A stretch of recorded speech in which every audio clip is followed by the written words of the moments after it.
Hello everyone, my name is Jen and welcome to the Book Refuge.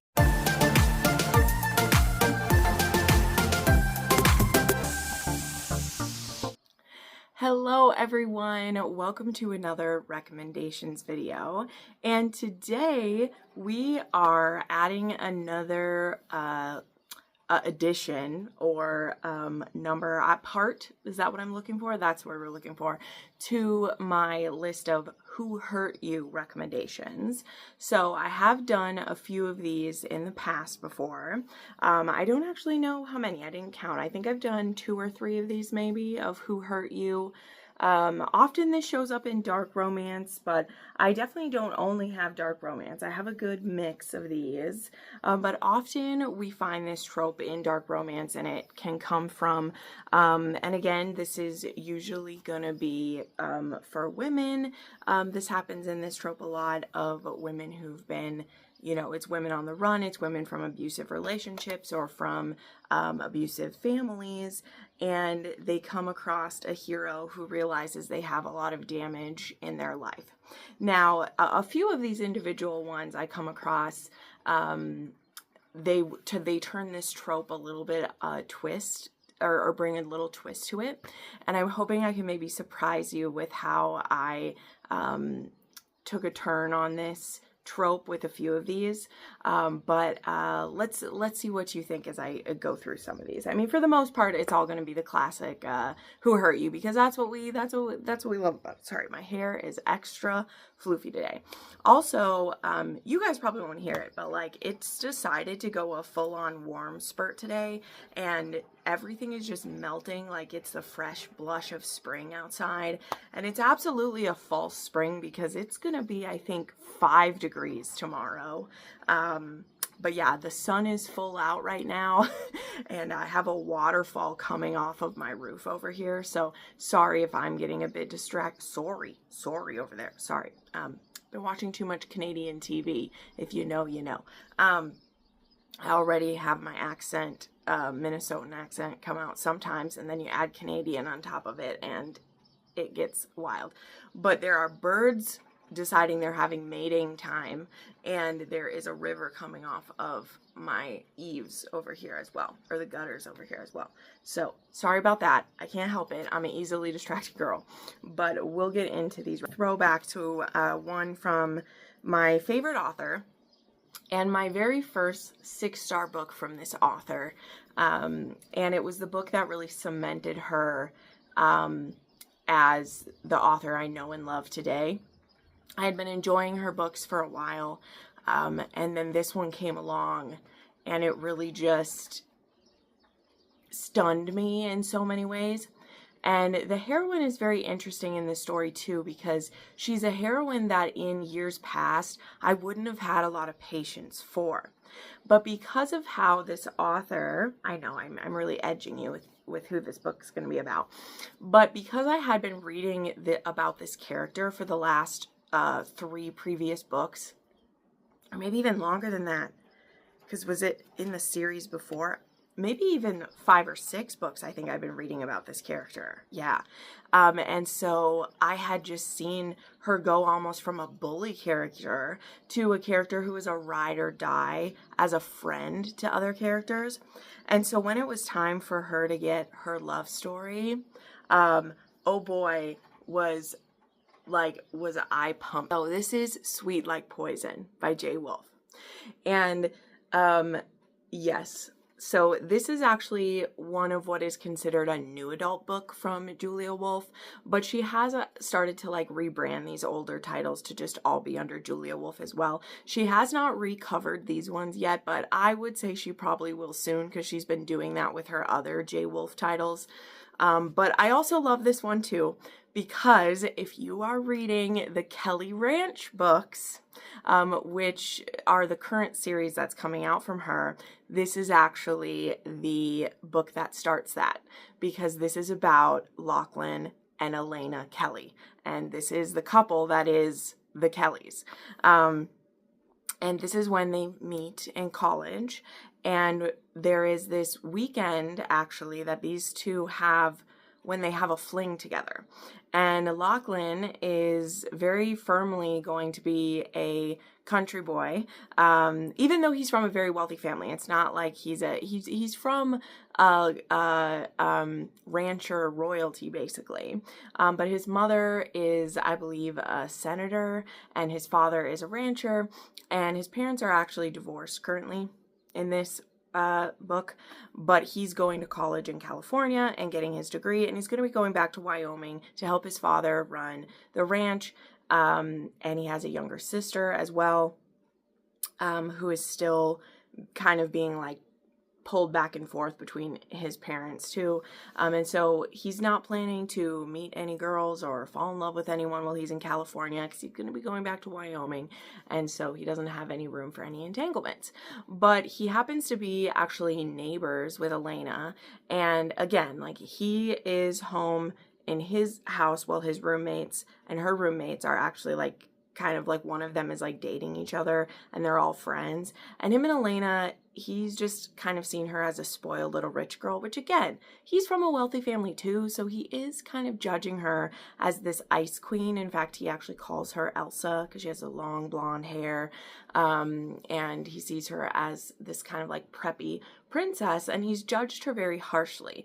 Now, to be fair, Elena kind of plays into that a little bit as well, and definitely doesn't run from the bitchy persona, because she has had some very hard things happen to her in her life. And again, we have seen her, if you, like I had been, reading the previous books from Julia Wolf, and I used to think bad things about Elena too, but I'd also seen her be there for her friends along the way. And so when you see Locke kind of judge her harshly, you're kind of like, hey, who's this, dude coming in being such an ass to her? However, they end up having this really hot fling with each other while their friends are gone. And what Locke doesn't know is that Elena, she'd been in a pretty toxic relationship before, and she actually hadn't we'll just say she hadn't had good sex before, but not only that, she hadn't been treated with respect. And even in this little fling that they're having, she's being treated with more respect from a like one night stand by Locke than she ever was in this long-term relationship that she was in. And so after this fling that she has with him, when Locke tries to like break it up because he's like, I'm not going to get serious with anyone, Elena doesn't really know how to take that. And then Locke can't seem to stay away from her either. So they end up in a bit of this back and forth relationship that might be seen as kind of toxic from other people, but also because it's Julia Wolf, it's not a toxic relationship. It's just these two people like who think they have very different trajectories for their life, but also they can't stay away from each other. So it becomes a little bit of a push and pull that honestly just feels very genuine. And like, they really just need to get on the same page communication wise. And if Locke will take the time to really get to know Elena, he'll realize that the things he sees as impediments for them to be together are really just him needing to be brave and realizing that she might actually be the absolute perfect woman for him, even if she is completely his opposite in every way that he, foresaw for himself. So anyway, didn't mean to do a 10-minute talk about this one, but again, this was my very first 6-star Julia Wolf, and if you've been around my channel for any period of time, you know I can talk for hours about Julia Wolf at any given point in time. And if you'd like to hear me deep dive like all of her books and how her series like have progressed through time, I do have a deep dive on Julia Wolf that, if I can remember, I will link it over here. Otherwise, you can just go to my page and I have a playlist of all of my author deep dives, and I have one on Julia Wolf. And I believe it goes all the way up through, she had like announced her Kelly Ranch series when I did that video. So I don't talk in depth about Kelly Ranch in that video, but I mention it. And so I love this, but there's definitely a who hurt you thing going on with Elena. And, at first that isn't something that I almost want to say Caleb, because I just read Caleb's book is the one that just came out, which is their first kid. But at first you don't, he doesn't want to get into that. But once he starts to see the cracks in the Ice Queen facade, he realizes that there is so much to this woman, and he really wants to be the one who can help with that. And the dedication of this book just really speaks to me so much. And I just want to read it real quick here too. It says, "This book is for every girl who is called bossy and every woman who has been labeled difficult. You're perfect." And that's really a kind of theme in a lot of Julia Wolf books, even ones that are a little bit like lighter, you know. She takes on aspects of women that, you know, I mean, this happens in romance all the time because it's obviously 99.9% written by women, and we know the things that society and culture like tells us are the weakest parts of us. And when a romance author, I mean, not even, you know, it's not that it has to be made the strength of the character, but just where it can be made to be shown that it's not your weakness either, you know, because there is things about me that are I know are a weakness, and I don't need them to be made a strength. They can be a character flaw and also not be like the worst thing about you either, you know. So anyway, this is a Who Hurt You. I won't talk 10 minutes about every book, but I haven't talked about Sweet Like Poison in a while. And since the Kelly Ranch series, there's only one more book coming out in it, and it is about their, it'll be about their youngest kid. Lachlan and Elena are still going strong in that series, and they're still as much in love. Their kids still need to knock before they come in because these two are still so much in love. And like, there was just a scene in that when I was rereading it, and like they sit down on the couch and like they're giving some advice to Caleb, and like Locke still puts his arm around Elena and is like playing with her braid while they're like talking to their 40-year-old kid or whatever. And it's just so like, oh, the way that Julia Wolf just, I'm just so happy, because when I think about how like that couple started and how like jaded Locke was, and he just thought he was too cool for, I mean, not that he thought he was too cool, because he wasn't this cocky jerk, but he just thought that he wanted nothing to do with anyone in California and he was going to get out of there. And how Elena was just a shell of a woman putting on this like facade, and they just literally like completed one another. I love them. Okay, we got to move on. Okay, our next one here, we have the wonderful Here and Now by Corinne Michaels. And this one was this one book 2 in Ember Falls, I think? Oh, look here. I got the nice little like list, everything too. Yeah, this one was book 2 in Ember Falls. And this one, it's so cute. I'm on her like ARC team, so I got the cute little like town map here and everything. It was fun. So this one is a woman on the run, and this one was kind of cool because this heroine, Penelope, she has a young son, and they're actually trying to get away from, I think it was her ex, or else it was something bad that happened with him, and like her brother kind of helped to get her a different identity. It's not an official like, you know, it wasn't an official secret identity situation, but they end up in Ember Falls.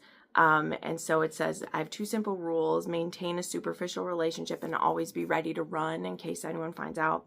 But then her son decides that he wants to play hockey, you know, and she wants to let her son be able to be a part of the community. But it's also hard because, again, they might have to run at any time.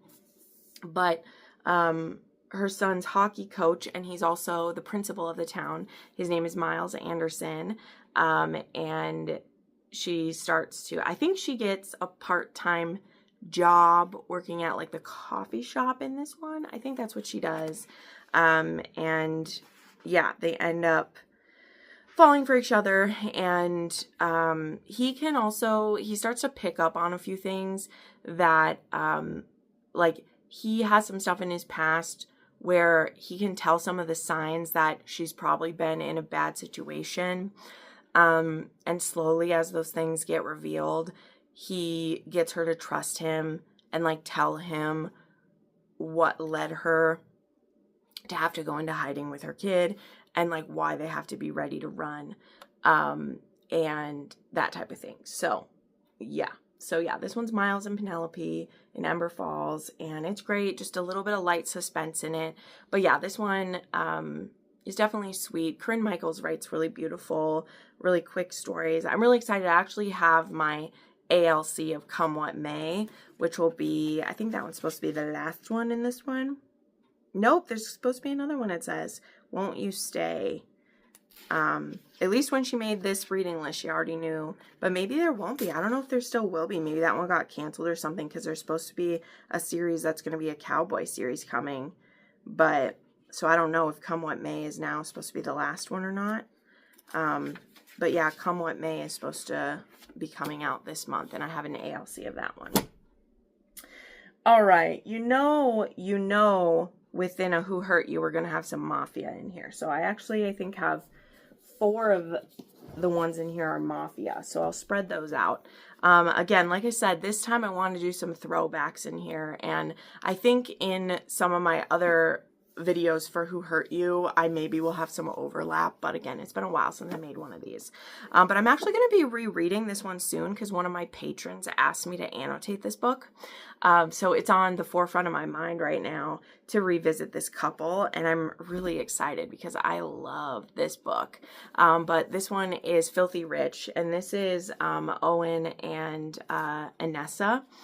And this is book 2 in the Filthy Rich series. But you can kind of read these first few books in this series. You can read them in kind of any order. This was a series back in the day when I got into Mafia Romance that I was obsessed with. I loved this series.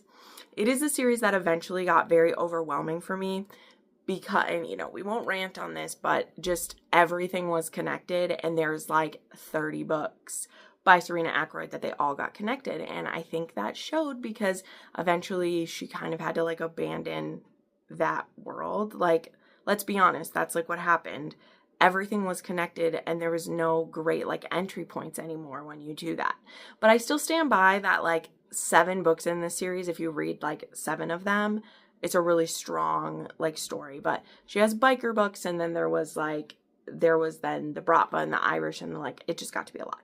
But this is still one of my absolute favorites. So in this one we have Owen, and he's the baby of the Donnelly clan, and he was also in the military, and he ends up kind of becoming the sacrificial lamb to have an arranged marriage with the Bratva, and he gets Anessa pushed on him. And the thing is that he doesn't want to marry her, but this alliance with the Bratva is supposed to happen. But what I love about this book is literally the Who Hurt You is literally like a verbal thing said, basically, because at the altar of their wedding, like she is walking down the aisle, and he can tell that they've put all this makeup on her to hide these bruises all over her. So he's being given this she's basically a child, which he doesn't feel great about, because though he's the baby of the family, like he himself, I think, is like 28 or something, and I think she's like 19. So he doesn't love that. And also he can tell that she's been beaten, and he can tell the way she's holding herself that she has cracked ribs and that there's bruises on her face. And that just pisses him off because he's from the Mafia. But one thing that never happened is if his father had ever touched his mom, they all would have beat the ever-loving shit out of their dad if he'd ever raised a hand to their mom. Like, you just did not hurt the women in the Irish Mafia. Like, you did not do that at all. And so he is so pissed that at first just an insult that like you would bring me damaged goods, and then also like you hurt your women, like what the actual hell. So literally he's like, who hurt you? And he's so pissed. And so then after the ceremony too, he like sees her father like, you know, grabbing her, and he says like, if you ever touch my wife again, like I'm gonna hurt you. And so that just like, you know, and then he brings her home, and she thinks, you know, she's going to basically get like raped on her wedding night. And he's like, no, that's not going to happen. Like, I'm not going to rape anyone. And also we don't even know each other. So he's like, let's just chill. We have our whole lives. We're not going to start pumping out babies or doing anything. let's get to know one another, which again, all that stuff seems really simple. But when I was first starting to read like Mafia, right, those type of stories are the tropes that are, they give you the warm and fuzzies when they happen, because it's like, aw, you know, again, bare minimum when we're reading Mafia, it's a different type of story when they're like, we'll find a different way, but that's what happens. So love this. And then there's also a really great scene in here, just to mention it out, of like, there's another time where like her father, the absolute audacity, after now she's married to Owen and her and him are like starting to get along better. And again, like, I don't know if they even still have slept together yet. Like, she's still literally still healing from like cracked ribs and shit. And her father then tries to threaten her to get information about the 5 Points Mafia. And Owen finds out that he threatened his wife again. And literally he goes and I think like shoots the guys. Like, because he's a sniper. He, like I said, he was in the military and he was a sniper. And so he literally shows up and like shoots her dad's like hand, or he shoots him somewhere. And then he's like, I told you not to touch my wife anymore. Like, she's ours now. Like, that was a threat against our family. I don't care if we made an alliance. Like, fuck you. She's mine now. So absolutely love that energy, and the who hurt you, absolutely in effect. So love that. All right, now this is one of the ones I said I wanted to show that has a bit of a twist. Okay, I wanted to do one that had a bit of a twist here and see what you guys think, if you think this fits. So, Hills of Shivers and Shadows. Okay, and I mean, of course, you guys know how obsessed I am with this trilogy. I am also impatiently waiting for, what is it? What's it going to be called? The Ink and Smoke and Ink, or whatever it's going to be called.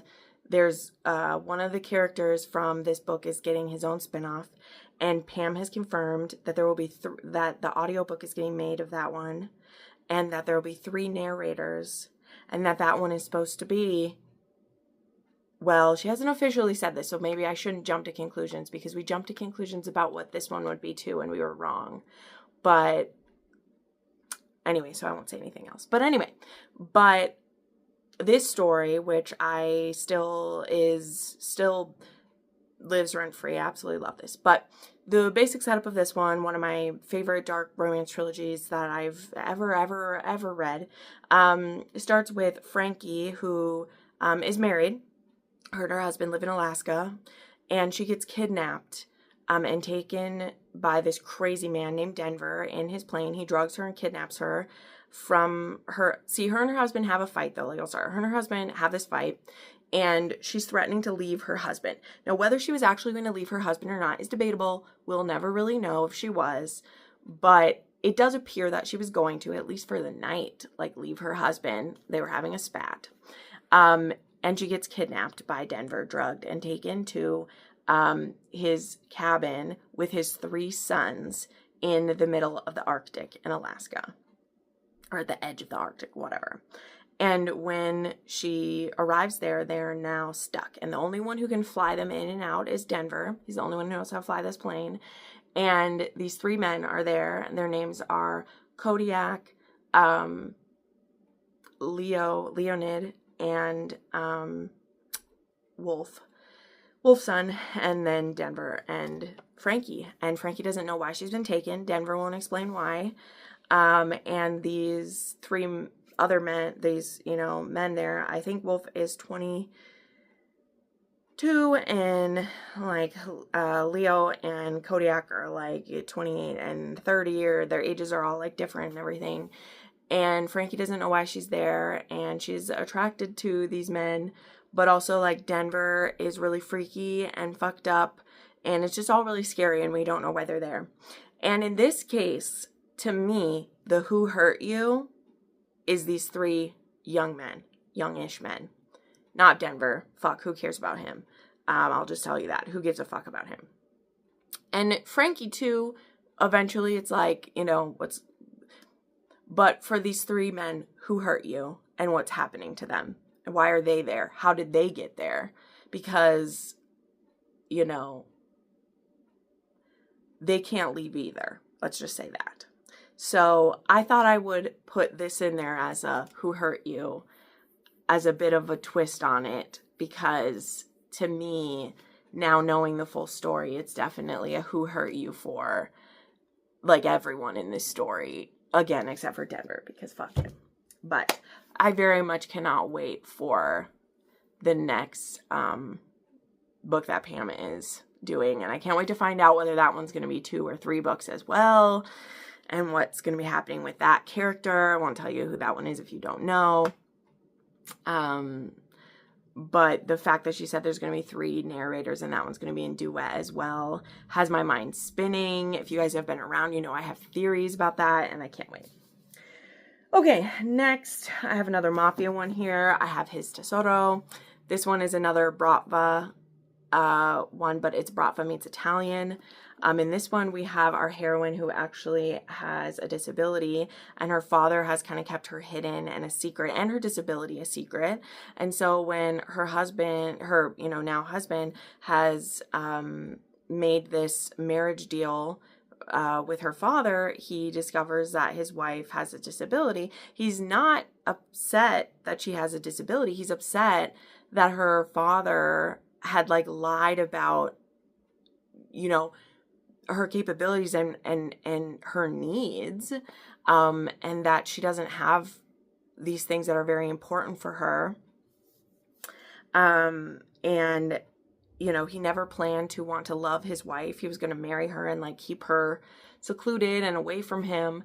And now he has this beautiful, gorgeous wife who is very delicate and sweet, and likes to bake, and now he can't help but just want to care for her and love her. And as he gets to know her, he realizes that he's a lot more fucked than he ever could have imagined. But yeah, I love this one so much. Such a good book. I can't believe those ones are getting trad pub too. Amelia Rossi is getting trad pub, which is amazing. Okay, there is Whispers and Wildfire by Claire Kingsley. This is a part of the Haven series, and these ones are like romantic suspense, but I really love this one. This one is a Luke Haven, and he's kind of an adrenaline junkie, and this one does have some, like, underground racing going on. And it's kind of like a secret, and this one is also a, like, I think a second chance romance one for them as well. And she actually has a, like, stalker is what this one is, where the who hurt you part is coming. And so she's actually had to move back home to their hometown, and then they get kind of a second chance. And as Luke finds out what had happened to her while she'd been living in a different place, and now she's back in town, and as they get to know one another again and he learns about what she's lived through, he of course is going to feel very protective of her, and want to help care for her, and then they are going to have to go against the dude that's coming after her too, which is crazy. This is probably my favorite for the suspense story in the whole, like, series as well. I really liked this one. And the stalker's POV was creepy as fuck, you guys. Like, it was creepy. Like, the narrator, because I listened to all these ones on audio, and, like, the narrator's performance for the bad guy in this one gave me chills. Like, well done in this one for sure. Okay, then I actually just reread this one recently to annotate it, because it was the last one in the series that I hadn't annotated yet, which was crazy that I hadn't gotten to it yet. But Brutal Vows definitely has Who Hurt You, and honestly, it's for both of the characters, which I really liked. So this is another one that kind of has the twist on it too, because when you get to this one in the series, this was one of the books that, like, JT said that she wasn't planning to do, but all of us, we needed Spider's book so bad, okay? Spider has been an endearing character for, like, well, not, like, the whole series, but at least since book 2 in Carnal Urges, like, we wanted Spider's book. And then after book 3, where Spider kind of gets the short end of the stick in a situation, but he was still, like, really lovable, we wanted to know what would happen to him. And so in this one, he's going to have an arranged marriage between the, it's going to be the Irish and the Italian. And he's supposed to marry this sweet little Italian girl who's only like 19.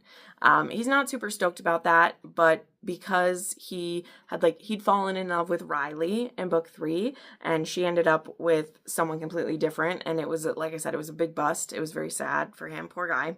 Bummer. And so he's just like, whatever, I'll do this, because the thing is like, the Italians wanted the marriage for Declan. Well, Declan's going to marry Sloane, so he's not on the market to be married off. And so Spider was like, boss, I'll do it. I'm not in love with anybody anymore. Let me do it. Well, then enter, we have Raina, who she had already had an arranged marriage herself. She's actually a widow to an old, ugly fucktard that we're happy is gone and out of the way. And her young niece is the one who's supposed to marry Spider. And she is not happy about this because she doesn't want to see what happens to her niece, or what happened to her happen to her niece, which is get married off to an old loser and be mistreated, right? Now, Quinn's not going to mistreat her niece, but like she doesn't know that. And as soon as she meets Spider, she clocks him as this Irish Casanova who she just thinks is an absolute shit, and they just have this crazy banter like most JT Geisinger couples do, and he just sees her actually as dangerous as hell to his peace of mind, because he just is so attracted to her and is like, I cannot be married to this sweet Italian girl and see her aunt all the time and be attracted to her aunt and be thinking about her when I should be with my wife instead. And so he's actually panicking a little bit that he's fucked. He thinks he's in a lot of trouble there.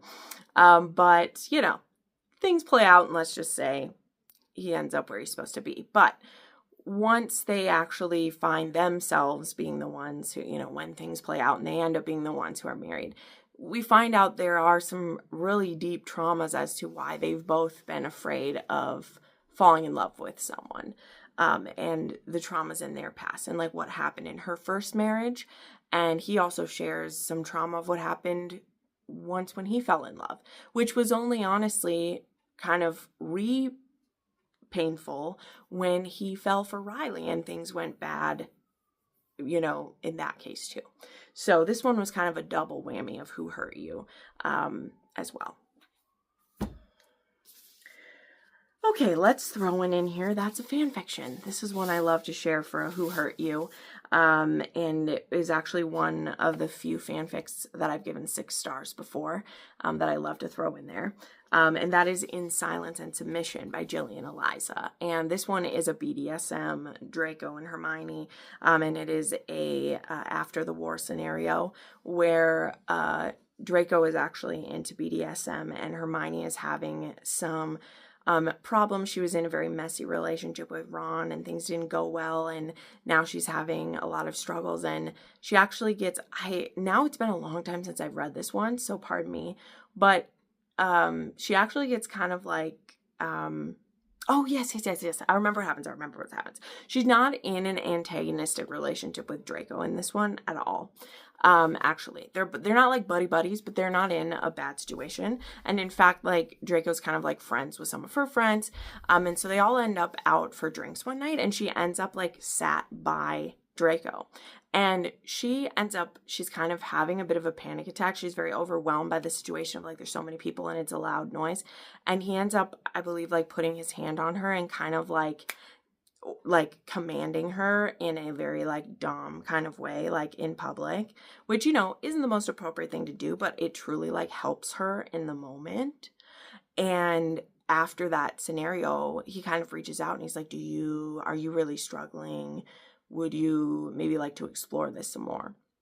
So it begins as, you know, it's supposed to just be a, you know, dom sub, let me help you through some of your trauma. And then of course it becomes more. And I absolutely freaking love this one. In fact, because of me not remember, I should reread this because this one's definitely not very long. And oh, my book is getting a little warped too because it's been so long since I've read it. So I should read it and get it put back in because this was handbound for me, of course, by Mel, which is just fantastic. So this one's not a super long one. Let me see how many words this one is. Yeah, this one's only 70,000 words. And this one's by Jillian Eliza. So that works out to being just about 220 pages when she bound it up. So it's a really quick read, but I just loved it so, so much. So love that. Okay, then we have Alive and Wells by Hannah Bailey, and this one is a woman on the run scenario where the heroine, Cicely, is a city girl and she runs from her abusive husband. And she'd actually been in contact with this woman through like an online support group, and this woman actually works at Wells Cattle Ranch. And so she needs a job, and so she seeks refuge with this woman there. And when she gets there, she at first is kind of met with a little bit of resistance from Austin Wells, who's her new boss. He makes it clear that he like doesn't want her to be there, when really a lot of it is because he finds her really attractive, and he also thinks she's a city girl and won't be any good at it. But the woman who, you know, had offered her the place there, Austin gives her like hiring power, and this woman wants to give her a chance. And so Austin is like, okay, fine, whatever. And again, it very quickly comes to be that like the reason why he didn't want her there is because he literally thought she was too pretty, right? Like it was a stupid reason to turn someone away who needs it. And so eventually he gets to know her more and understand. And then when her, you know, past comes calling, he and his family are definitely there to support her. So yes, I still have the old indie version of these. These ones have definitely been picked up indie, but you know, for all the ones that have been released, this is still my favorite. I love this one, and I've just never really liked the other ones as much as I liked this one, and I stand by Alive and Wells though. I still need to read the most recent release. I had the arc of it, and like, you know, December and January have already just been so busy, but this one, the Who Hurt You, I really liked it. And then the final one I wanted to share, I actually just reread this one as well. And this one is another Mafia for you. And this is Fractured Souls from Neva Altai. This is book 6 in the Perfectly Imperfect series. And like most of them in this series, there's only a couple you have to like read the books in order for. And this one you definitely don't. But this one is one of the heaviest in the series because it's about Asya, who in the beginning we see she starts off in captivity. It is a very brief part of the book because very quickly the man that has bought her for the night, because yes, she starts in captivity where she is being drugged and sold out night by night for prostitution. The man who has bought her for the night actually has a heart attack, and so she's able to escape him, and she gets rescued by Pavel. And at first she doesn't tell Pavel who she is because she's too ashamed to go home to her family after having been raped and forced to do drugs for this amount of time. And so she's afraid to go home. And so Pavel actually, learns of what happened to her and her story, and, really helps her start to come to terms with things, and they fall in love. So very beautiful. I think that basically the whole series by Neva is a Who Hurt You, like the whole series is, but this is the one I just most recently reread. So definitely recommend this one to you. So there you go. Those are 10 books that I think all have some Who Hurt You energy in them. So I hope you will give those a try. Let me know some that you're interested in. Again, I will link for you to check out after this video is done. Like I said, I have my Julia Wolf deep dive if you want to know more about her interconnected books, as well as any other videos I've done that have the Who Hurt You vibe to them. You can check it out there. So thanks so much for watching, friends, and we'll see you next time.